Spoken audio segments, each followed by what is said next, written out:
9 मे रोजी बोरगाव येथे प्रकाश भागाजे यांचे व्याख्यान. 10वी उत्तीर्ण विद्यार्थ्यांना करणार मार्गदर्शन. सहकार क्षेत्रात अल्पावधीतच नावलौकिक ठरलेल्या बोरगाव येथील श्री जिनलक्ष्मी सोसायटीच्या वतीने 10वी परीक्षेत प्रथम, द्वितीय व तृतीय क्रमांक प्राप्त गुणवंत विद्यार्थ्यांचा सत्कार समारंभ व नव्याने 10वी मध्ये प्रवेश घेतलेल्या विद्यार्थ्यांसाठी विशेष मार्गदर्शन सत्राचे आयोजन शनिवार दिनांक 9 मे रोजी संस्थेच्या परिसरात संपन्न होणार असल्याची माहिती संस्थापक सागर मिर्जे व अध्यक्ष अजित पाटील यांनी दिली. हा प्रबोधन कार्यक्रम शनिवारी दुपारी 3 वाजता संस्थेच्या कार्यालयात पार पडणार असून यावेळी प्रसिद्ध व्याख्याते प्रकाश भागाजे यांनी विद्यार्थ्यांना अभ्यासाचे नियोजन, यशस्वी होण्यासाठी आवश्यक असलेली मेहनत, आत्मविश्वास आणि स्पर्धात्मक युगात टिकून राहण्यासाठी आवश्यक मार्गदर्शन करणार आहेत.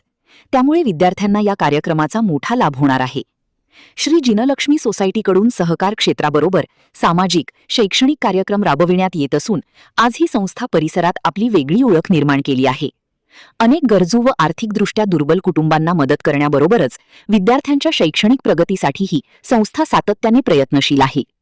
विद्यार्थ्यांमध्ये शैक्षणिक प्रेरणा निर्माण व्हावी आणि गुणवंतांचा सन्मान होऊन इतर विद्यार्थ्यांनाही प्रोत्साहन मिळावे या उद्देशाने हा उपक्रम राबविण्यात येत आहे. गुणी विद्यार्थ्यांचा सन्मान व मार्गदर्शन कार्यक्रमाचे आयोजन करण्यात आले असून या कार्यक्रमास विद्यार्थ्यांनी, पालकांनी तसेच नागरिकांनी मोठ्या संख्येने उपस्थित राहावे असे आवाहन संस्थेचे संस्थापक चेअरमन सागर मिर्जे व अध्यक्ष अजित पाटील यांनी केले आहे. महान कार्य न्यूजसाठी अजित कांबळे, बोरगाव.